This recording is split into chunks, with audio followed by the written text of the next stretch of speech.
আছো সবাই? আশা করি ভালো আছো। সেকেন্ড ইয়ারের স্টুডেন্টদের জন্য আজকে আবার একটা টেটোফাইটসের ক্লাস নিয়ে হাজির হলাম। দেখো, রিসেন্ট তোমরা যে ইনকোর্স টেস্ট পরীক্ষাগুলো দিছো, সেই পরীক্ষার যে স্বাভাবিক সাধারণ ভুল ত্রুটিগুলো তোমরা যেটা করছো, সেই ভুল ত্রুটিগুলো শুধরে দেওয়ার জন্যই মূলত আমার আজকের এই ক্লাস। তো তোমরা যদি আমার সাথে কেউ যুক্ত হয়ে থাকো তাহলে একটু রেসপন্স করবা। আমি দেখতে পাচ্ছি আমার সাথে প্রায় তিনজন বোধহয় যুক্ত হয়েছে আমার সাথে। যদি আমাকে ক্লিয়ার শুনতে পাও এবং দেখতে পাও, যদি কোনো প্রবলেম না থাকে তাহলে একটু রেসপন্স করো, লাইক অথবা ভালোবাসা চিহ্ন দিয়ে একটু আমাকে রেসপন্স করো। আর যদি লিখে দাও যে স্যার ক্লিয়ার শুনতে পাচ্ছি তাহলে আরো ভালো হয়। তো যাই হোক, একটু রেসপন্স করলে আমি বুঝবো যে আমি সঠিক এবং সুন্দরভাবে আমার লাইভ কার্যক্রম শুরু করতে সক্ষম হয়েছি। ওকে, তাহলে আজকে আমাদের যেটা আলোচ্য বিষয় হবে সেটা হলো এই সেকেন্ড ইয়ারের যে ব্রায়োফাইটা টেডোফাইটা অর্থাৎ হায়ার ক্রিপ্টোগ্রামসের যে কোর্সটা আছে, সেই কোর্সের যে এক্সাম তোমরা দিলা রিসেন্ট, ইনকোর্স এবং টেস্ট দুইটা এক্সাম তোমরা কিন্তু রিসেন্ট দিছো। এই দুইটা এক্সামে যে কমন ভুল ত্রুটিগুলা ছিল, সেই ভুল ত্রুটিগুলা খাতা দেখতে গিয়ে যে কমন ভুল ত্রুটিগুলা খুঁজে পেয়েছি, সেই বিষয়গুলা নিয়েই একটু আমি তোমাদের সাথে আলোচনা করব। তার কারণ হলো যে আমরা সবসময় এক্সাম দিই এবং সেই এক্সামে কত মার্কস পাইলাম সেইটাই কি আমরা শুধু বিবেচনা করি। কেন পাইলাম সেই মার্কস সেটা কিন্তু আমরা কখনো ভাবি না, বা ভাবলেও তার সমাধান কিন্তু আমরা পাই না। কিন্তু দেখো, টেস্ট শব্দের অর্থটা আগে আমাদের বুঝতে হবে। টেস্ট শব্দের অর্থ হলো পর্যালোচনামূলক পরীক্ষা। অর্থাৎ টেস্ট, এক্সাম মানেও পরীক্ষা, টেস্ট মানেও কিন্তু পরীক্ষা। বাট এক্সাম বলতে যেটা, যে একটা কি তোমাদের পরীক্ষা নেওয়া হবে এবং তার একটা কি ফলাফল তোমরা পাবা, সেখানে পর্যালোচনার কোনো সুযোগ নাই। সাধারণত এক্সামের ক্ষেত্রে এই ঘটনা এমন হয়ে থাকে। আর টেস্টের ক্ষেত্রে যেটা বোঝাই সেটা হলো এটাও এক ধরনের পরীক্ষা, তবে এই পরীক্ষার পরে পর্যালোচনার সুযোগ থাকে এবং সেই পর্যালোচনার মাধ্যমেই কিন্তু পরবর্তী এক্সামগুলোতে যেন ভুল ত্রুটিগুলা না হয়, সেইটাই কিন্তু সেই উদ্দেশ্যেই কিন্তু টেস্ট এক্সামগুলো নাও। এবার দেখো, ইনকোর্সে কিন্তু আর মানে রিটেকের কোনো সুযোগ নাই। অর্থাৎ টেস্ট যে এক্সামগুলো তোমরা দিছো, সেই এক্সামগুলোতে খারাপ হইলেও আবার কি রিকভারি করার সুযোগ ফাইনালে গিয়ে পাবা। কিন্তু এখানে যদি আমরা দেখি যে ইনকোর্স যেটা দিছো সেটা কিন্তু আর পরবর্তীতে সেটা শুধরে নেওয়া বা সেটা শুধরে নিয়ে পরবর্তী ইনকোর্সে যে আবার ভালো করবা এই সাবজেক্টে, সেটা কিন্তু আর সুযোগ নাই। কারণ এবার তোমাদের ইনকোর্স একটাই ছিল এবং সাথে অ্যাসাইনমেন্ট দুইটা মিলে ইনকোর্সের মার্কস অ্যাকচুয়ালি যাবে। তো সেই হিসাবে যে ইনকোর্সের যে হলো টপিকগুলো ছিল, সেই টপিকে যে ভুল করে ফেলছো সেটা করেই ফেলছো, কিন্তু জেনে নিতে হবে যে কোন ভুলগুলা তোমরা করছিলা। এখন বলতে পারো যে স্যার তাহলে এই ভুল জেনে আর কি, এটা তো আর রিটেকের কোনো সুযোগ নাই, বা এরকম তো আর কোনো পসিবিলিটি নাই যে সেটাকে ফিরিয়ে এনে আবার সুন্দর করে পরীক্ষা দিয়ে আমরা আবার বেশি নাম্বার পেতে পারবো। তাহলে ইনকোর্সের এই টপিকগুলা নিয়ে, তার ভুলগুলা নিয়ে আলোচনা করার দরকার কি, সময় নষ্ট না। খেয়াল করো, ইনকোর্সে যে টপিকগুলা ছিল সেই টপিকগুলাই কিন্তু ইলাবোরেটলি টেস্টে ছিল, যদি একটু ভালো করে খেয়াল করে দেখো। আবার যদি আমি বলি যে ইনকোর্সের যে টপিকগুলা ছিল সেইগুলাই আবার ইলাবোরেটলি কিন্তু আসতে পারে হলো ফাইনাল এক্সামে। খেয়াল করো, তোমাদের যেহেতু টেস্ট এক্সাম হয়ে গেছে, আমার মনে হয় না যে ফাইনাল এক্সাম খুব বেশি দেরি হবে। কারণ তোমাদের যে বড় ভাইয়েরা, তাদের দেখো মাস্টার্সের পরীক্ষা হচ্ছে প্রায় শেষ, আমি যতটুকু জানি। তারপর থার্ড ইয়ার পরীক্ষা শুরু হয়ে গেছে, ফোর্থ ইয়ার পরীক্ষা শুরু হয়ে গেছে, তারাও বেশ অনেকখানি এগিয়ে গেছে, প্রায় অর্ধেক পরীক্ষা বোধহয় তাদের শেষ হয়ে গেছে। থার্ড ইয়ার পরীক্ষা এই ফেব্রুয়ারির 10 তারিখ থেকে শুরু হতে যাচ্ছে। তাহলে এইবার কিন্তু কি তোমরা থাকছো, তাহলে তোমাদেরও পরীক্ষা কিন্তু যে খুব বেশি দেরি হবে সেটা কিন্তু না। তাই বসে থাকা যাবে না। তোমাদের এই যে টেস্ট এক্সাম হয়ে গেছে বিধায় তোমরা মনে করবা যে আমাদের কি আর কোনো ক্লাস নাই বা আমাদের আর কোনো পড়া নাই, না, এখান থেকেই বরং পড়া আরো শুরু। এখন যে অবস্থা ছিল এই প্যান্ডেমিক সিচুয়েশনে, সেই ক্ষেত্রে আমরা বলবো টেস্ট পরীক্ষাটা, আমি বলবো যে একটা স্থির জলাশয়ে একটা পাথর নিক্ষেপের মতো হয়েছে। অর্থাৎ তোমাদের যে মেধার চর্চাটা অনেকাংশে স্থবির হয়ে গেছিল। এই টেস্ট এক্সাম ইন কোর্স নেওয়াতে সেখানে কি একটা একটা তরঙ্গের সৃষ্টি হয়েছে। এখন সেই তরঙ্গটা কি তোমাদেরকে ধরে রাখতে হবে এবং সেটাকে এগিয়ে নিয়ে গিয়ে তোমাদের ফাইনাল এক্সামের জন্য প্রস্তুতি নিতে হবে। তো সেই কারণে আমি আজকে যেটা করব, সব ক্লাসে এটা করছি, খুবই খুবই ভালো রেসপন্স পাচ্ছি স্টুডেন্টদের। তারা খুবই স্যাটিসফাইড এই জাতীয় ক্লাসের জন্য। যে রিভিউ ক্লাস অর্থাৎ যে এক্সাম দিল সেই এক্সামের উপরে সেই ভুল ত্রুটি নিয়ে যে ক্লাস, এই ক্লাসগুলা সবাই খুব অ্যাপ্রিসিয়েট করছে। তো সেইটার জন্যই আমার প্রথম কিন্তু পরিকল্পনা ছিল না যে তোমাদের টেডোফেটসের ক্লাস আবার ঘুরে নিব, নতুন টপিক নিব, সেইভাবে চিন্তা ভাবনা ছিল। কিন্তু সব স্টুডেন্টদের মানে অন্যান্য যে ইয়ার যাদের এই ক্লাসগুলো নেওয়া হয়েছে, রিভিউ ক্লাস যারা বলবো আমি আর কি, এক্সাম পর্যালোচনা ক্লাস, সেই ক্লাসগুলো খুবই সমাদৃত হয়েছে। সবাই এটা খুব ভালোভাবে নিছে এবং খুব খুশি তারা। তো সেই কারণেই তোমাদেরও আমি এই ক্লাসটার আয়োজন করছি। ওকে, তাহলে আর কথা না বলে আমরা এখন সরাসরি টপিকে চলে যাব। তাহলে খেয়াল করো যে আজকে আমরা প্রথমে যেটা করব সেটা হলো ইনকোর্সের যে প্রশ্নগুলো ছিল সেটা আগে সমাধান করব, তারপরে টেস্টের যে প্রশ্নগুলো আছে সেইগুলো সমাধান করব এবং কমন ভুল ত্রুটিগুলো নিয়ে আলোচনা করব। তাহলে একটু বলি যে পেপারটার নাম ছিল হায়ার ক্রিপ্টোগ্রামস। আর হায়ার ক্রিপ্টোগ্রামস মানে তো আমরা জানি যে উচ্চ শ্রেণী অপুষ্পক উদ্ভিদদেরকে আমরা সাধারণভাবে হায়ার ক্রিপ্টোগ্রামস বলে থাকি। অর্থাৎ ক্রিপ্টোগ্যামিয়া নামে যারা, ক্রিপ্টোগ্যামিয়া বলতে আমরা বুঝি অপুষ্পক যত উদ্ভিদ আছে তাদেরকে সাধারণভাবে বা বায়োলজিক্যালি আমরা ক্রিপ্টোগ্যামিয়া বলে থাকি। বেনথাম হুকারের শ্রেণীবিন্যাসের কথা যদি তোমাদের মনে থাকে, তাহলে ওনারা এই অপুষ্পক উদ্ভিদদেরকে হলো ক্রিপ্টোগ্যামস বা ক্রিপ্টোগ্যামিয়া বলে আখ্যা দিছিল। খেয়াল করো। আর এই ক্রিপ্টোগ্যামসের মধ্যে যদি আমরা শৈবালকে ইনক্লুড করি, ছত্রাককে ইনক্লুড করি, তাইলে এরা হলো লোয়ার ক্লাস হলো ক্রিপ্টোগ্যামস। কিন্তু ব্রায়োফাইটা, টেরিডোফাইটা যারা, এদেরকে আমরা হায়ার ক্লাসের বা আমরা আপার লেভেলের হলো ক্রিপ্টোগ্যামস বলে থাকি। তার মানে হায়ার ক্রিপ্টোগ্যামস বলতে আমরা যেটা বুঝবো সেটা হলো অপুষ্পক উদ্ভিদদের মধ্যে অপেক্ষাকৃত যারা উন্নত, যেমন ব্রায়োফাইটা এবং টেরিডোফাইটা, এই ব্রায়োফাইটা টেরিডোফাইটাকে একত্রেই মূলত আমরা হায়ার ক্রিপ্টোগ্যামস বলে থাকি। ওকে, তাহলে হায়ার ক্রিপ্টোগ্রামস কি এটা তোমরা আগেও জানতে, আজকে আবার একটু মনে করাই দিলাম।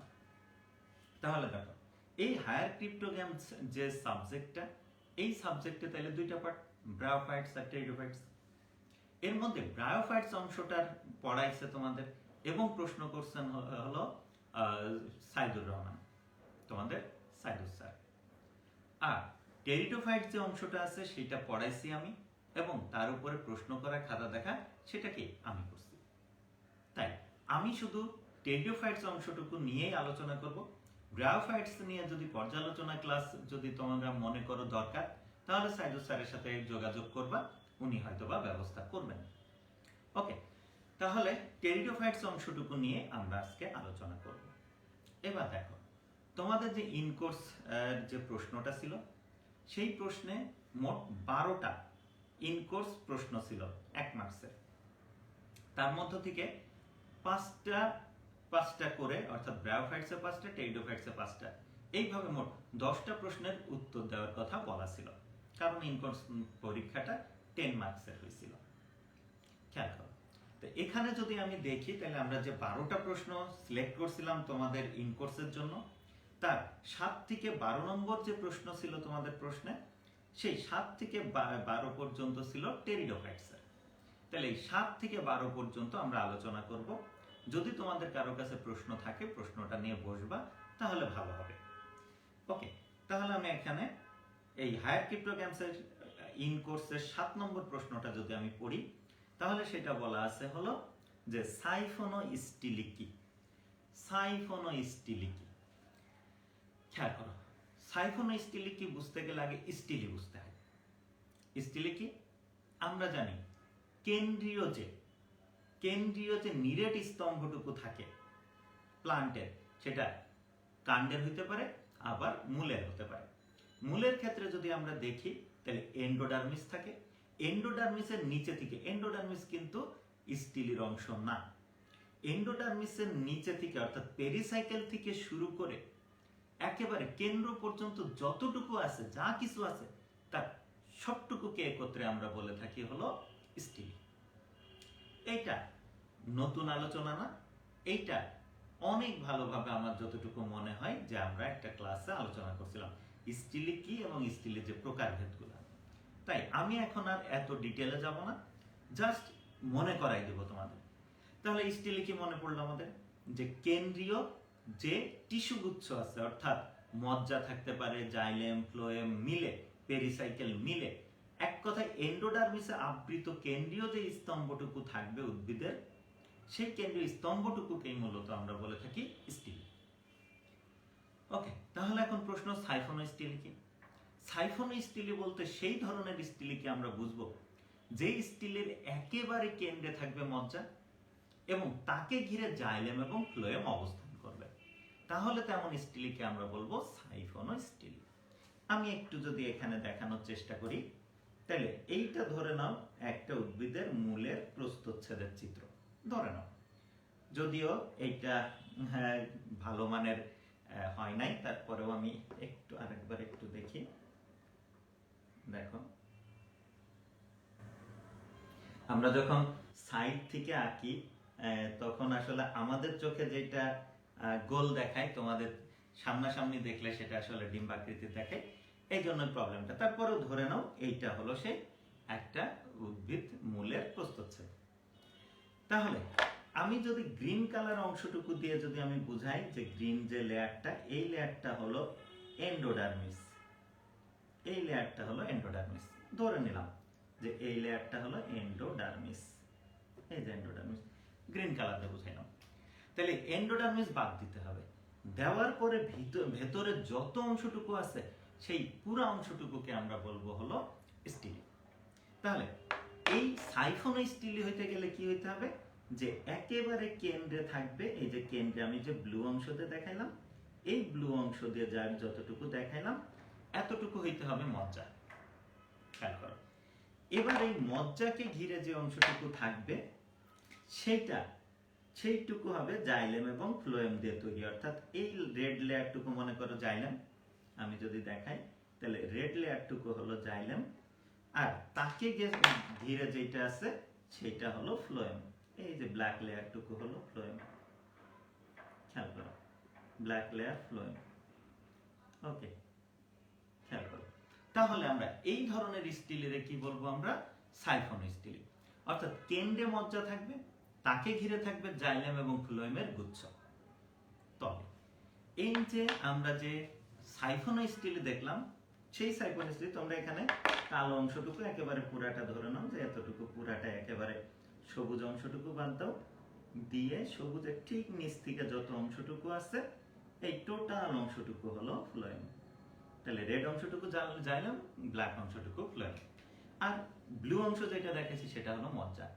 তাহলে এই ব্লু, রেড আর ব্ল্যাক মিলে যতটুকু অংশ সেই অংশটুকু হলো স্টিল।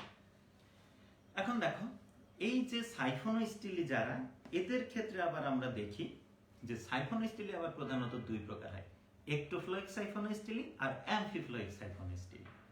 অর্থাৎ এই যে আমরা যে জাইলেম দেখতে পাচ্ছি, জাইলেমের শুধু বাইরে যদি ফ্লোয়েম থাকে তাহলে এই ধরনের স্টিলিকে আমরা বলে থাকি একটোফ্লোইক সাইফোনোস্টিলি।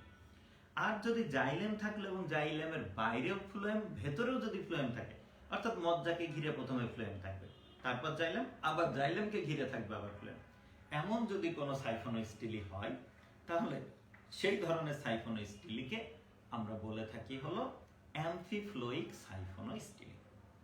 ওকে, তাহলে শুধু সাইফোনোস্টিলি না, সাইফোনোস্টিলের যে দুইটা ভেরিয়েন্ট আছে, একটোফ্লোইক আর অ্যামফিফ্লোইক সাইফোনোস্টিলি, সেইটাও বোধহয় আমরা বুঝে গেলাম। এখন প্রশ্ন হলো যে এখানে তাহলে তোমাদের কমন ভুল কি? কমন ভুল আমি ঠিক বলবো না, এখানে যে বিষয়টা যারা পারছো তারা ভালোই পারছো, আর যারা পারো নাই তো তারা তো পারো নাই, কিছুই লেখা নাই। এখানে যেটা বিষয় সেটা হলো অনার্স লেভেল, একটা মার্কসের জন্য অবশ্যই তোমাকে একটু বিস্তারিত বলতে হবে। সেটা হলো স্টিলি কি, সেই স্টিলি সংজ্ঞা দিতে গিয়ে সাথে হলো তোমাকে এই সাইফন স্টিলিটা বলে দিতে হবে। অর্থাৎ বলতে হবে এন্ডোডার্মিসে বেষ্টিত কেন্দ্রীয় নিরেট স্তম্ভটুকু স্টিল বলা হয়। আর এই স্টিলের কেন্দ্র যদি ফ্লোয়েম দ্বারা কি এই যে কেন্দ্র যদি মজ্জায় পূর্ণ থাকে বা মজ্জা যদি এই স্টিলের কেন্দ্রে থাকে, তাহলে এমন স্টিলদেরকে আমরা বলে থাকি হলো সাইফন স্টিল। হয়ে গেল। তোমরা অনেকে একদম ম্যাক্সিমাম একদম সস্তায় কি দেওয়ার চেষ্টা করছো, সেটা কি যে স্টিলের কেন্দ্রে ভালো মজ্জা থাকে সেই স্টিলকে বলা হয় সাইফন স্টিল। ঠিক আছে, ভুল নাই। বাট অনার্স লেভেলে তুমি যখন লিখবা তখন স্পষ্ট করে লিখতে হবে। দেখো, আমি যে সংজ্ঞাটা বললাম খুব বেশি কিন্তু কঠিন ছিল না, অনেক বেশি কিন্তু তোমাকে লিখতে হচ্ছে না। বাট ভাষাগত বিষয় দিয়ে, ভাষা দিয়ে সুন্দর করে কিন্তু তুমি সেটা উপস্থাপন করতে পারছো। ওকে, গেল। এই সব ক্ষেত্রে দেখা যায় যে অনেক সময় কি তুমি ভালো লিখছো, তারপরেও কি হাফ নাম্বার পাইলা, নাম্বার কেটে গেল। তখন তোমার মনে হতে পারে যে আমি তো ঠিকই লিখছিলাম, এটা তো ভুল না। ভুল না আর এনাফ নার মধ্যে কিন্তু পার্থক্য আছে। এই বিষয়টা কিন্তু তোমরা বুঝো কম। তুমি ভুল করো নাই, ঠিক আছে, আমি বলছি না যে তুমি ভুল লিখছো, কিন্তু পর্যাপ্ত লিখো নাই, এতটুকু কিন্তু তোমাদের বুঝতে হবে। তাহলে সঠিক এবং পর্যাপ্ত তথ্য দিয়ে তোমাদেরকে প্রশ্নের উত্তর দিতে হবে, এই বিষয়টা মনে রাখবে। এবার যেটা সেটা হলো হেটারোমরফিক যৌনক্রমের সংজ্ঞা দাও। তাহলে এই ক্ষেত্রে প্রথম আমাদের জানতে হবে যৌনক্রম কি, তারপরে আসো হেটারোমরফিক বিষয়টা। তাহলে যৌনক্রম বলতে আমরা যেটা বুঝি সেটা হলো কোন জীবের জীবন চক্রে হ্যাপ্লয়েড এবং ডিপ্লয়েড জেনারেশনের যদি পর্যায়ক্রমিক আবর্তন চলে, তাহলে এমন জীবন চক্রকে আমরা বলে থাকি যৌনক্রম।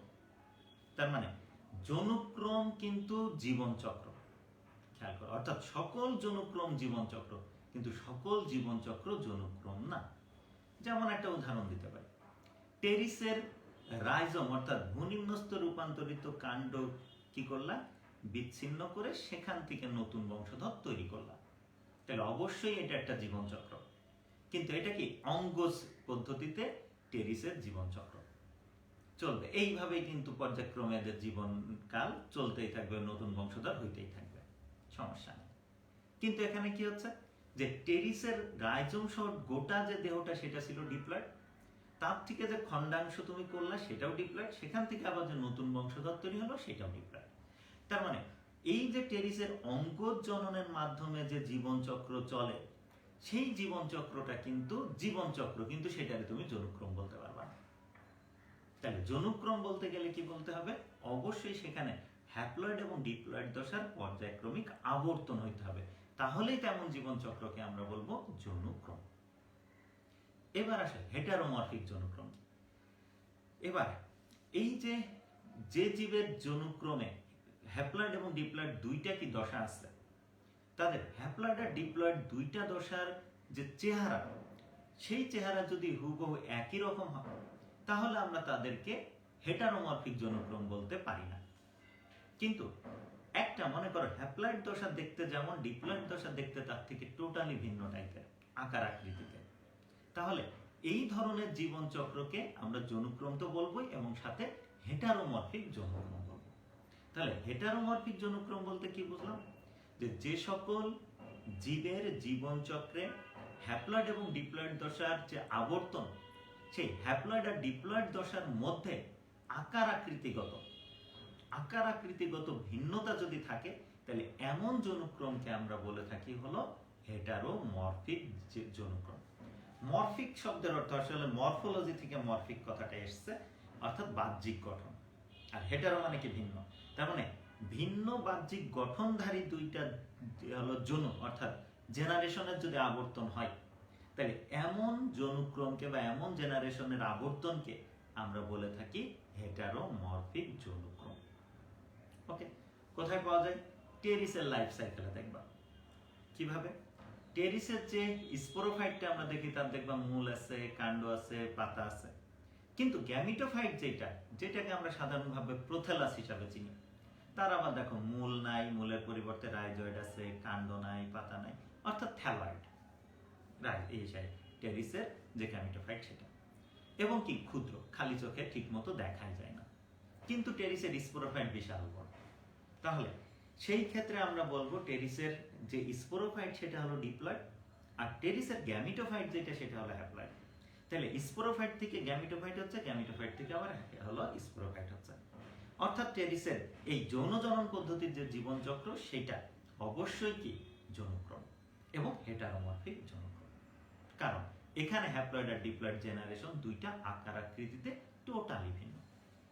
আমি বিস্তারিত আলোচনা আগেই করছিলাম, আজকে জাস্ট মনে করাই দিলাম। তখন ছবি দেখাইছিলাম, অ্যানিমেশন দেখাইছিলাম, দেখায় বুঝাইছিলাম, আজকে জাস্ট মনে করাই দিলাম। এবার 9 নম্বর প্রশ্ন, একটি হেটারোস্পোরি টেরিডোফাইটের গণ নাম লিখো। তাহলে এখন প্রশ্ন হলো হেটারোস্পোরি কি? তাহলে হোমোস্পোরি বুঝলে আমরা হেটারোস্পোরি বুঝবো। টেরিস একটা টেরিডোফাইটস, তারা জীবনে যত স্পোর তৈরি করে সকল স্পোর আকার আকৃতিতে সেম, কোনো পার্থক্য নাই। একটা স্পোর দেখতে যেমন, তার শরীরে যে লাখো স্পোর তৈরি হয় সবগুলো স্পোর আকার আকৃতিতে সেম। হ্যাঁ, পুষ্টিগত কারণে একটু ছোট বড় হইতে পারে, তাছাড়া নরমালি যদি সব সেম ধরনের পুষ্টি উপাদান পায় তাহলে সবগুলো স্পোর আকার আকৃতিতে সেম হয় টেরিসের ক্ষেত্রে। তাই আমরা টেরিসকে বলে থাকি হোমোস্পোরাস। হোমো মানে কি সম, আর স্পোরাস মানে যে স্পোর ফর্ম করে, উৎপাদন করে। তাহলে টেরিস একটা টেরিডোফাইটস যারা সম যত স্পোর তৈরি করে লাইফে সব আকার আকৃতিতে সেম হয়, তাই আমরা টেরিসকে হোমোস্পোরাস বলি। তাহলে হেটারোস্পোরাস কি? যে টেরিডোফাইটসে মাইক্রোস্পোর নামক ক্ষুদ্র আর মেগাস্পোর নামক বড় দুই ধরনের স্পোর তৈরি হয় তাদেরকে আমরা বলে থাকি হেটারোস্পোরাস। হেটারো মানে অসম, আগেই বলছিলাম ভিন্ন। তাহলে ভিন্ন ভিন্ন অর্থাৎ মাইক্রো এবং ম্যাক্রো বা মাইক্রো এবং মেগা নামক ভিন্ন ভিন্ন দুই ধরনের স্পোর যারা তৈরি করবে তাদেরকে আমরা বলে থাকি হলো হেটারোস্পোরাস। ওকে, আশা করি এই হেটারোস্পোরাস কি সেটা বুঝছো। তাহলে এই হেটারোস্পোরাস যে টেরিডোফাইটস গুলো আছে তার মধ্যে 1 নম্বরে যার নাম আসবে কে সে? সিলাজিনেলা। এই সিলাজিনেলাই হলো এই, আরো আছে হেটারোস্পোরাস টেরিডোফাইটস, তার মধ্যে সিলাজিনেলা সবথেকে গুরুত্বপূর্ণ হেটারোস্পোরাস টেরিডোফাইটস। ওকে, সিলাজিনেলা কিন্তু গণ নাম, শুধু আমি গণ নাম চাইছি, আমি কিন্তু এখানে প্রজাতি পর্যন্ত চাই না। এবার সিনানজিয়াম কি? সিন শব্দের অর্থ একত্রিত, আর স্পোরানজিয়াম মানে যার মধ্যে স্পোর তৈরি হয়। তাহলে একাধিক স্পোর তৈরিকারী অঙ্গ যখন এক জায়গায় গুচ্ছবদ্ধ হয়, একাকার হয়ে যায়, তো হয়ে যে অঙ্গ তৈরি করে সেই অঙ্গকে আমরা বলি সিনানজিয়াম। কোথায় পাই আমরা? সাইলোটামে।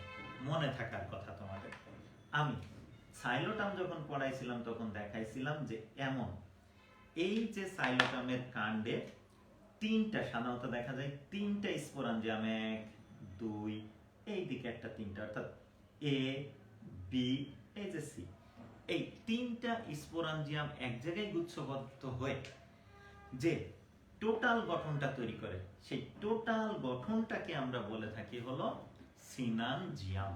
কি বলি? সিনানজিয়াম। সিন মানে একত্র, আর স্পোরানজিয়ামকে সংক্ষেপে এই সিন আর স্পোরানজিয়ামকে একসাথে সন্ধি করে নাম দেওয়া হয়েছে সিনানজিয়াম। এই A chamber, B chamber, C chamber, তিনটা ভিন্ন ভিন্ন চেম্বার, তিনটা ভিন্ন ভিন্ন চেম্বারে ভিন্ন মানে আলাদা আলাদাভাবে স্বতন্ত্রভাবে তার মধ্যে স্পোর তৈরি হয় এবং সেখান থেকে পরবর্তী বংশধরের সৃষ্টি হয়। ওকে, তাহলে সিনানজিয়াম কি, কোথায় পাওয়া যায় আমরা জানলাম। এরপরে যেটা সেটা হলো টেরিসের। আচ্ছা, এখানে একটা বিষয় বলে নি, সিনানজিয়াম কি যখন তোমরা বলবা উদাহরণ দিবা না কোথায় পাওয়া যায়? যদি উদাহরণ না দাও তাহলে কি কথাটা, আমি যদি সংজ্ঞা বলতাম, সংজ্ঞা বললে তুমি শুধু কি সংজ্ঞাটা দিতা, বাট কি যখন বলা হয় তখন সিনানজিয়ামের সংজ্ঞার সাথে সাথে তার পরিচয়টাও কিন্তু তোমাকে দিতে হয়, কোথায় পাওয়া যায় এই বিষয়টা কিন্তু বলতে হবে, তা নাহলে কিন্তু ফুল মার্কস আসে না। তারপরেও যখন লেখো অনেক সময় কনসিডার করা হয়, বা অনেক সময় দুইটা প্রশ্নের একটু একটু ল্যাকিংস মিলে পরবর্তী প্রশ্নে গিয়ে সেটা রিফ্লেক্ট করে। ঠিক আছে, হয়তো বা কেউ সিনানজিয়ামের এই সংজ্ঞাটা লিখছো, উদাহরণ দাও নাই, আমি তাকে ফোন নাম্বার দিচ্ছি, কিন্তু পরবর্তী আরেকটাতে গিয়েও দেখা গেছে সেখানেও কিছু কি আমার জানার আগ্রহ রয়ে যাচ্ছে, সেই ইনফরমেশনটুকু তুমি দাও নাই, তাহলে সেই জায়গায় গিয়ে দেখা যাবে কি যে দুইটার একটু গ্যাপ মিলে আমি হাফ মার্ক কেটে দিতে পারি। ঠিক আছে, এমন হইতে পারে কেউ দেখা যাচ্ছে এই কথাটুকু লিখে জাস্ট সংজ্ঞা দিয়েই সে 1 নম্বর পেয়ে গেছে, আবার কেউ দেখা গেছে তার আগে কোনো একটা প্রশ্ন হয়তো বা একটু এই ইনফরমেশন গ্যাপ ছিল যার জন্য নাম্বার কাটি নাই, কিন্তু আমি সন্তুষ্ট ছিলাম না, এখানে এসে আরেকটু অসন্তুষ্টি আসলো আমার, দুইটা মিলে আমি এখানে হাফ দিলাম।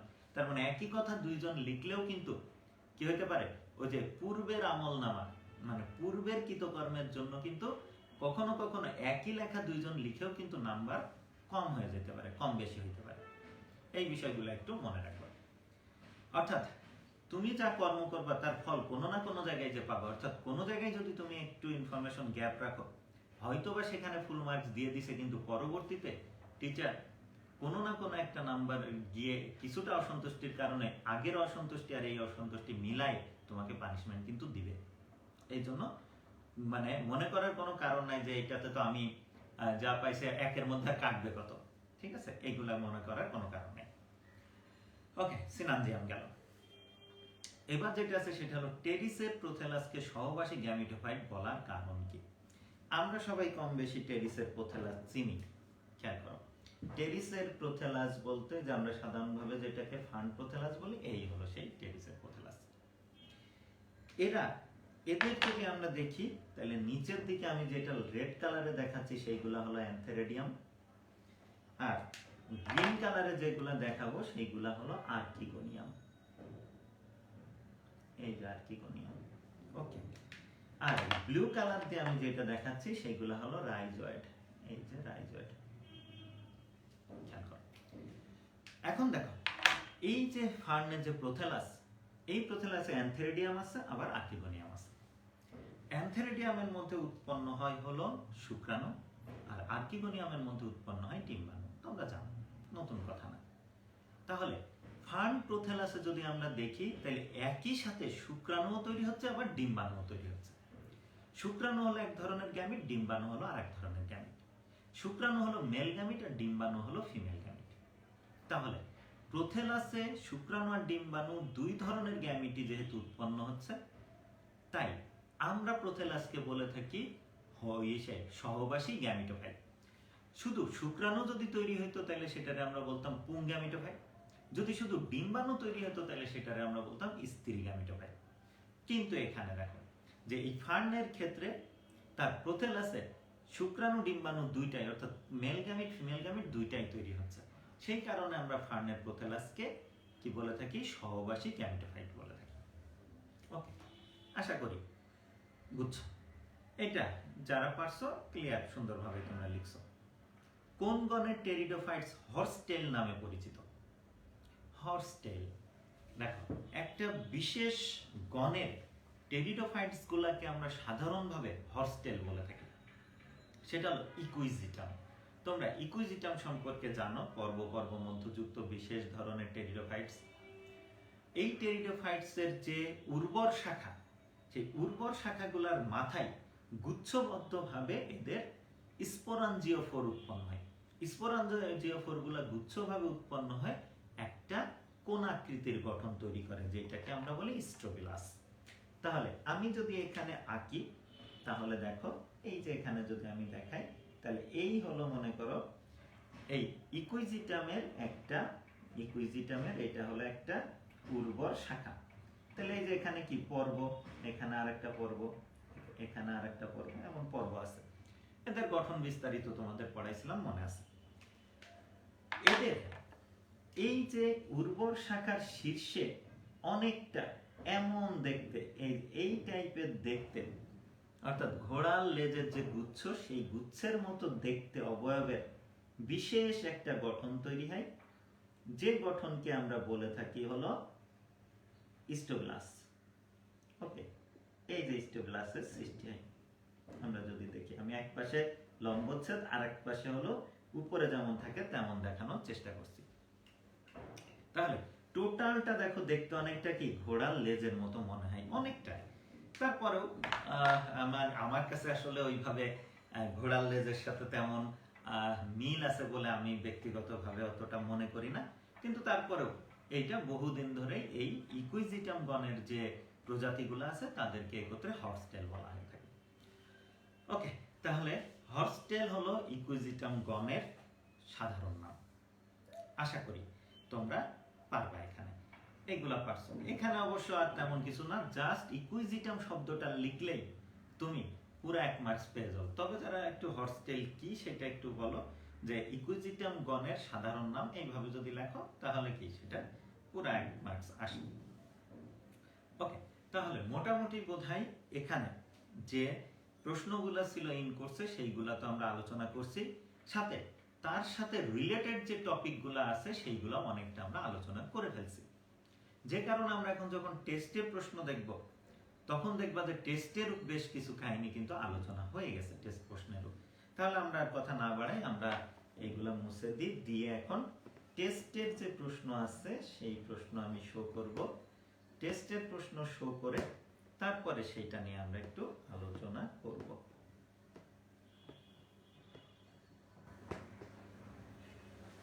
ওকে, তাহলে এবার আমরা টেস্টের প্রশ্ন শো করি।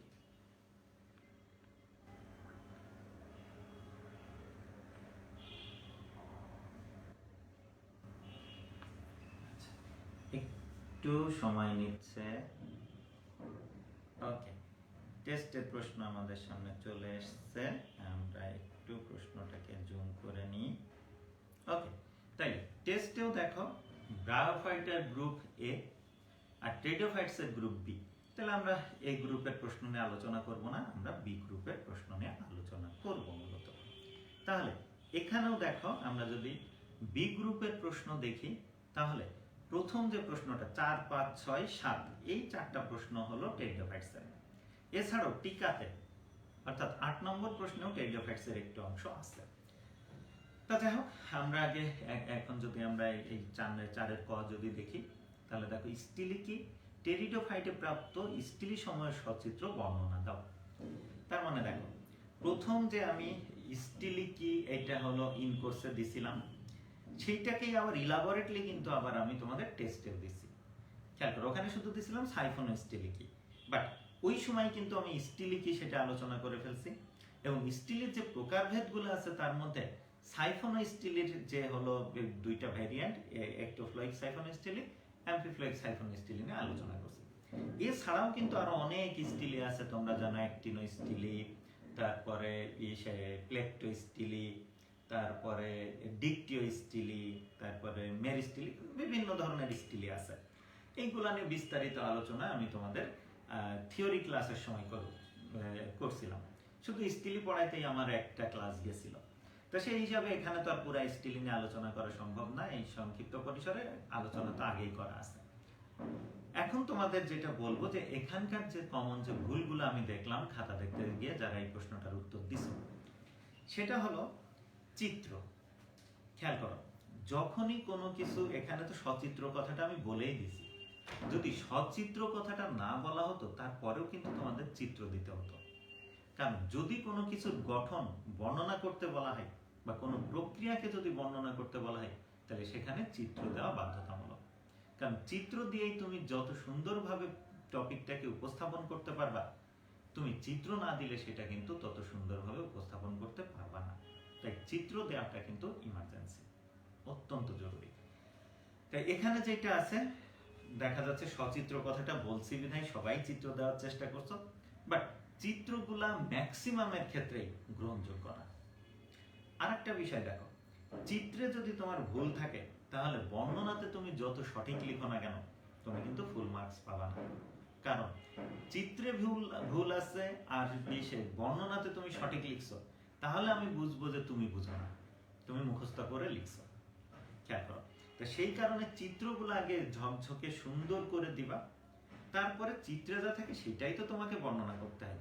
তাই চিত্র যদি ভালো হয় তাহলে তুমি নিজেও সেই চিত্র দেখে দেখে বর্ণনা করে দিতে পারবা। আর চিত্র যদি সঠিক হয় তাহলে আমরাও খুব দ্রুত যখন খাতা দেখি ভেতরে দুই একটা ভুল ত্রুটি ছাড়া খুব একটা আমরা অতটা আমাদের চোখে আসে না। কারণ চিত্র যদি ভালো হয়ে যায় তাহলে আমি বুঝবো যে সে জেনে বুঝেই এটা কি সে লিখছে। বাট সবারই কমন সমস্যা দেখলাম, চিত্র গ্রহণযোগ্য না, এত পচা চিত্র আঁকছো তোমরা ম্যাক্সিমাম, এই চিত্রগুলা ঠিক করতে হবে।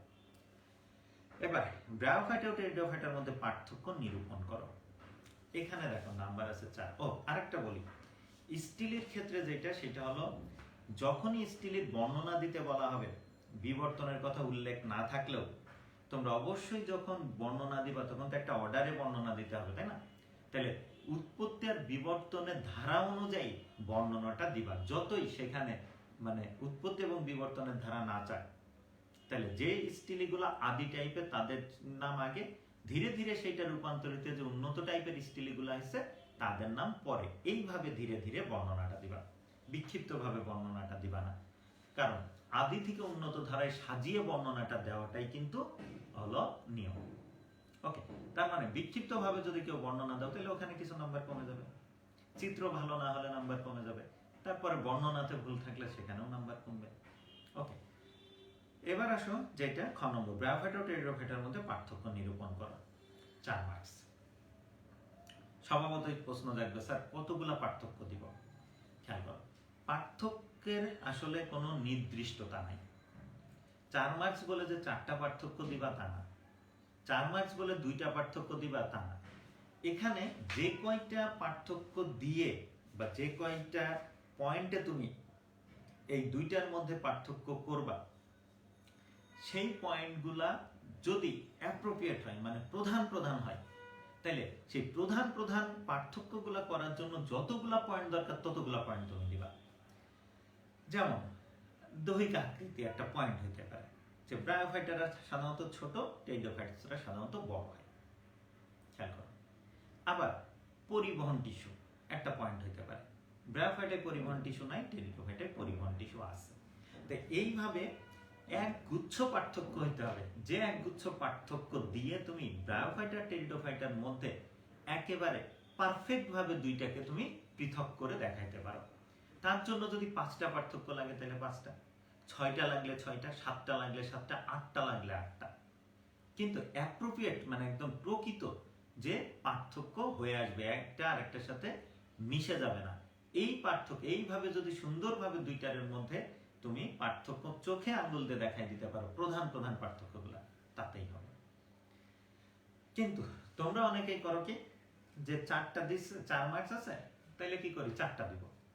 আবার কেউ চিন্তা করে 4টা আছে 8টা দিব, কম সাধারণত কেউ চিন্তা করে না, হয় 4 মার্কস থাকলে 4টা বা 8টার কথা চিন্তা করে। এখানে 4টাই যে দিতে হবে তা না, আবার 8টাই যে দিতে হবে তাও না। তবে আমি সাধারণভাবে যেটা বলে থাকি, বা আমি যখন খাতা দেখি তখন আমি চিন্তা করি যে 4টা পারফেক্ট পার্থক্য যদি 4টা থাকে তাহলে আমি 4-এ 4 দিয়ে দিতে পারি। এখন অনেক সময় দেখা যায় কি, যে পারফেক্ট পার্থক্য কোনটা সেইটা অনেক সময় তোমরা বুঝো না বা আইডেন্টিফাই করতে ব্যর্থ হও। তো সেই কারণে আমি তোমাদের পরামর্শ দিব যে অন্তত 6টা 7টা পার্থক্য দিও, দেখবা তোমার অজান্তেই তার মধ্যে 4টা প্রধান পার্থক্য, মেজর যে 4টা পার্থক্য চলে আসবে। আর 4টা মেজর পার্থক্য এসে গেলেই আমি কি ফুল মার্ক দিয়ে দিই আমার ক্ষেত্রে। অন্য এক্সামিনার কি করেন আমি জানি না, বাট আমার ক্ষেত্রে আমি এটা করি। আর আমি যেহেতু এটা করি, তাহলে অন্য যারা এক্সামিনার আছে তারাও কিন্তু এই কাজটাই করবে। যেমন আকৃতি কিন্তু এত মেজর পার্থক্য না। মেজর 1 নম্বর পার্থক্য যদি আমি বলি ব্রায়োফাইটার টেরিডোফাইটার, সেটা হলো পরিবহন টিস্যুর বিষয়। তুমি 7টা 8টা পার্থক্য দিলা, পরিবহন টিস্যুর কথা উল্লেখই করলা না, যে নেই আছে, আমি মনে করি তুমি 0 পাওয়ার যোগ্য। ঠিক আছে? তো সেই কারণে আমার কাছে মনে হয় যে এইভাবে বেছে বেছে অবশ্যই তোমাকে দেওয়া হলো পার্থক্যগুলা, তাও বাই মানে অর্ডার, মানে যেগুলো বেশি গুরুত্বপূর্ণ সেইগুলা বাই অর্ডারে লিখে, যেগুলো মাইনর পার্থক্য সেইগুলো পিছের দিকে চলে যাবে, আর মেজর যেগুলো সেইগুলো সামনে লিড করবে। এইটাই হওয়া উচিত। ওকে, গেল। হেটারোস্পোরি কি, স্লাজিনেলার আলোকে ব্যাখ্যা করো। হেটারোস্পোরি তো আমরা আগেই শিখে আসলাম, যে সকল টেরিডোফাইটসে মাইক্রো এবং মেগা 2 ধরনের স্পোর তৈরি করে, সেই ধরনের টেরিডোফাইটকে আমরা বলে থাকি হেটারোস্পোরি টেরিডোফাইটস। উদাহরণ হলো সিলাজিনেলা, আগে কিন্তু বলে আসছি।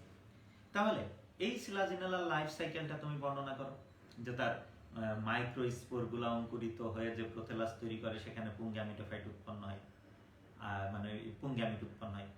আর মেগা স্পোরগুলো অঙ্কুরিত হয়ে যে গ্যামিটোফাইট তৈরি করে, সেখানে কি ডিম্বাণু তৈরি হয়। পরে শুক্রাণু ডিম্বাণু তাইলে কি হলো, একই প্রোথেলাসে হলো না, 2টা ভিন্ন প্রোথেলাস বা 2টা ভিন্ন গ্যামিটোফাইটে হলো। তারপর তারা মিলিত হয়ে জাইগোট তৈরি করলো, জাইগোট থেকে কি আবার নতুন বংশধর, ইত্যাদি ইত্যাদি। তার মানে এখানেও কিন্তু দেখো একটা চিত্র কি ফ্যাক্টর, এই চিত্রটাও এত হিজিবিজি বা অনেকেই তো দেওয়াই নাই, কেউ আবার রেখা চিত্র দিয়ে কি কাজ সেরে দেওয়ার চেষ্টা করছো। ঠিক আছে? এখানেও কিন্তু চিত্রটাই ফ্যাক্ট বেশি গুরুত্ব বহন করবে তোমার মার্কসের ক্ষেত্রে। তাহলে হেটারোস্পোরি কি সেই সংজ্ঞাটা দিয়েই তারপরে একটুখানি লিখে ঝকঝকে একটা চিত্র দিবা, ওই চিত্র দেখেই আমি কিন্তু সিলাজিনেলার জীবনচক্র বুঝে নিব। তারপরে আমি জানি চিত্রে যা লিখবে সেটাই তুমি বর্ণনা দিবা। চিত্র যদি ভালো না দিতে পারো তাহলে আমি বুঝবো তুমি বর্ণনাও ভালো লিখতে পারো না, আর চিত্র যদি ভালো দিতে পারো তাহলে বুঝবো বর্ণনাও তুমি ভালো লিখছো। তাই এইসব ক্ষেত্রে চিত্র কিন্তু খুবই সিগনিফিক্যান্ট, খেয়াল রাখবো। এবার বলা আছে চিত্র সহ ইকুইজিটামের স্টোবিলাসের গঠন বর্ণনা করো। আমি একটু আগেই দেখাইছিলাম যে উর্বর যে শাখাগুলা থাকে ইকুইজিটামের, সেই শাখাগুলার মাথায় দেখা যায় একটা স্পোরাঞ্জিও মানে একটা অক্ষ থাকে, সেই অক্ষ থেকে কিছু ছাতার মতো গঠন বের হয়ে যায় চারিদিকে। ছাতার মতো প্রতিটা গঠনকে আমরা বলে থাকি হলো স্পোরাঞ্জিওফোর, আর প্রতিটা স্পোরাঞ্জিওফোরের গোড়ায় থাকে হলো কি স্পোরাঞ্জিয়াম। আমার মনে হয় যে এইটা নিয়ে আমি বিস্তারিত আলোচনা, আমার মনে হয় না, আমার মনে আছে যে বিস্তারিত আলোচনা কিন্তু আমি আগেই করছি। খেয়াল করে এই প্রশ্ন যখন করছি তখন আমার মাথায় এই বিষয়টা সবসময় কাজ করছে যে আমি কোন টপিকগুলো পড়াইছি, যে টপিকগুলো আমি পড়াই নাই মানে সেরকম টপিক নাই, আসলে সবই তোমাদের পড়ানো হয়েছে, কিন্তু পড়ানোর মধ্যে যে টপিকগুলো আমি বেশি গুরুত্ব দিয়ে পড়াইছি আমি তার মধ্য থেকেই চেষ্টা করছি তোমাদের প্রশ্ন দেওয়ার এই টেস্টে। দ্বিতীয় যেটা, অবশ্যই তো সিলেবাস অনুযায়ী এবং বিগত সালের প্রশ্নগুলো দেখেই, তার মানে বিগত সালের প্রশ্নগুলো দেখে সিলেবাস অনুযায়ী যে টপিকগুলো আমি তোমাদের বেশি গুরুত্ব দিয়ে পড়াইছি সেই টপিকগুলাই আমি টেস্টে দেওয়ার চেষ্টা করছি, এবং এইগুলা অত্যন্ত গুরুত্বপূর্ণ টপিক। এই টপিকগুলা বাদ দিয়ে আসলে টেরিডোফাইট চিন্তাই করা যায় না। ওকে, যাই হোক, তাহলে এখানে তোমরা ইকুইজিটামের স্টোবিলাসের গঠনটা তোমরা একটু মানে ওটা বুঝাইছিলাম, সেই অনুযায়ী এখানেও একই সমস্যা, চিত্র যখনই গঠন আসবে চিত্র ছাড়া গঠন হবে না, এখানেও একই সমস্যা, চিত্র। ওকে, এরপরে অ্যাজোলার পাতার অন্তঃগঠন বর্ণনা করো। যথারীতি চিত্র, তোমরা জানো অ্যাজোলার পাতাতে কি থাকে, ভেতরে আমরা জানি যে নষ্ট ব্যানা বেনা এই টাইপের সায়ানোব্যাকটেরিয়া থাকে, তো সেইগুলো কোথায় কিভাবে থাকে সেইটা দেখানোই কিন্তু বেশি জরুরি। দেখো এখানে 5 মার্কস ছিল, তো এই যে 5 মার্কসের এইটা, এখানেও কিন্তু চিত্র ভালো এঁকেই কিন্তু তুমি নাম্বার নিয়ে যাবা। খেয়াল করো, জানো বা ছোটবেলা থেকেই শুনছো যে সায়েন্স পড়তে গেলে ভালো চিত্র আঁকা শিখতে হয়। খেয়াল করো, চিত্র খুব যে ভালো আঁকতে হবে, যারা দেখো যে খুব ভালো ছবি আঁকে তারা কি সায়েন্স পড়ে খুব ভালো করে, সেটা কিন্তু না, এবং তারা খুব ভালো আঁকার পরেও কিন্তু নাম্বার কম পায়। কি কারণে? কারণ চিত্রের যে ধারাবাহিকতা, চিত্র দেখলে সুন্দর হলেই হবে না, চিত্রের রেশিও গুলা, অনুপাত গুলা, এক অর্গান থেকে আরেক অর্গানের অনুপাত, এক স্টেজ থেকে আরেক স্টেজের যে ভেরিয়েশন, এইগুলা ঠিক রেখে মোটামুটি সুন্দর করে মানে ক্লিয়ার ভাবে আঁকলেই হলো। তোমার এর জন্য আর্টিস্ট হওয়া লাগবে না, কিন্তু তুমি অবশ্যই ক্লিয়ার একটা চিত্র দিয়ে বুঝাই দিবা। ঠিক আছে, তো এই চিত্রে সবারই আমি দেখলাম দুর্বলতা, কিন্তু বায়োলজিতে, বোটানি বলো জুলজি বলো, চিত্র ছাড়া তুমি ভালো মার্ক কখনো আশা করতে পারবে না। ওকে, সাইলোডামের জীবনচক্র যথারীতি চিত্র দেখে চিত্রটাই, এবং সেই জীবনচক্রে সাইলোডামের ক্ষেত্রে অবশ্যই সিনানজিয়াম একটা গুরুত্বপূর্ণ বিষয়। তাহলে সেই সিনানজিয়ামের মধ্যে স্পোর তৈরির কৌশলটা বর্ণনা করবা, সেই স্পোর অঙ্কুরিত হয়ে যে গ্যামিটোফাইটটা তৈরি করে তার একটু বর্ণনা দিবা, তারপর সেখান থেকে কিভাবে শুক্রাণু ডিম্বাণু মিলিত হয়ে জাইগোট তৈরি করে এবং সেখান থেকে নতুন বংশধরের সৃষ্টি হয় সেটা একটু বর্ণনা করতে হবে। ওকে, তোমরা জানো সাইলোটাম ভিন্নবাসী সহবাসী গ্যামিটোফাইটেদের, তাই একটা গ্যামিটোফাইটের ছবি আঁকলেই হয়ে যাচ্ছে। এবার 7 ক, ওপিওগ্লোসামের স্পাইকের অন্তঃগঠন চিত্র সহ বর্ণনা করো। একই কাহিনী, চিত্র। এই যে ওপিওগ্লোসামের মাথায় যে স্পাইক থাকে তার লম্বচ্ছেদ করলে যে চিত্রটা আসবে সেই চিত্রটাই আঁকতে বলছি। এই প্রশ্নটা ম্যাক্সিমাম স্টুডেন্টই লিখে নেয়। আচ্ছা, এরপরে যেটা আছে সেটা হলো লাইকোপোডিয়ামের গ্যামিটোফাইটের চিত্র সহ বর্ণনা করো। একই মানে চিত্র। তাহলে লাইকোপোডিয়ামের যে গ্যামিটোফাইট আছে তার যে ভেরিয়েন্ট গুলো আছে সেই ভেরিয়েন্ট গুলা নিয়ে আলোচনা করতে হবে। যে গাজরের মতো একটা ছবি তোমরা দেখো, অনেকেই আমাকে বলছে স্যার এটা দেখতে তো অনেকটা গাজরের মতো, ওই চিত্রটা এঁকে তার গঠন কি কি আছে কোথায় সেগুলো একটু বর্ণনা করতে হবে। এবং চিত্র বলতে কিন্তু শুধু চিত্র না, চিহ্নিত চিত্র, আমি বারবার মানে চিত্রই বলে গেছি, কিন্তু চিহ্নিত কথাটা বলতে কিন্তু ভুলে গেছি, অর্থাৎ কোথায় কোন অংশ আছে, কোন স্টেজের পরে কোন স্টেজ, এইগুলো তোমাকে চিহ্নিত করে দিতে হবে। এই চিহ্নিত চিত্র দেখেই, ক্লিয়ার চিত্র দেখেই কিন্তু আমি বুঝে যাব যে তুমি কি লিখছো, বা বর্ণনাটাও কিন্তু এই চিত্রে যা থাকে সেটাই লেখা হয়। ঠিক আছে, ওকে, যাই হোক, তাহলে মোটামুটি আমি এখানে ওপিওগ্লোসামের অর্থাৎ 7 নম্বর চ্যাপ্টারের প্রশ্ন যেহেতু 7 নম্বর প্রশ্নের উত্তর খুবই কম, আমার মনে ওরকম খুব একটা মনে পড়ছে না, 2-1 হয়তো বা। ঠিক আছে, তো সেই হিসাবে আমার মনে হয় যে আমাদের এই ইসের টেস্টের প্রশ্ন অনেকাংশে সলভ করা হয়ে গেছে। এখানে শুধু যেটা এখন টিকাতে 2টা অংশ বাকি আছে, একটা হলো মার্সেলিয়ার স্পোরোফাইট, আর একটা হলো সাইলোটামের সিনানজিয়াম। সাইলোটামের সিনানজিয়াম নিয়ে আমি আলোচনা অলরেডি করে ফেলছি প্রথমেই ইসের ক্ষেত্রে, ইনকোর্সের প্রশ্নের আলোচনার সময় সাইলোটামের সিনানজিয়ামের গঠন নিয়ে আলোচনা করে ফেলছি। তো ওইটাই চিত্র সহ এখানে যখনই তুমি এই লিখবা টিকা, টিকা বলতে কি, যে তার সংক্রান্ত কিছু তথ্য, ওই টপিকে কিছু তথ্য তোমাকে সরবরাহ করতে হবে।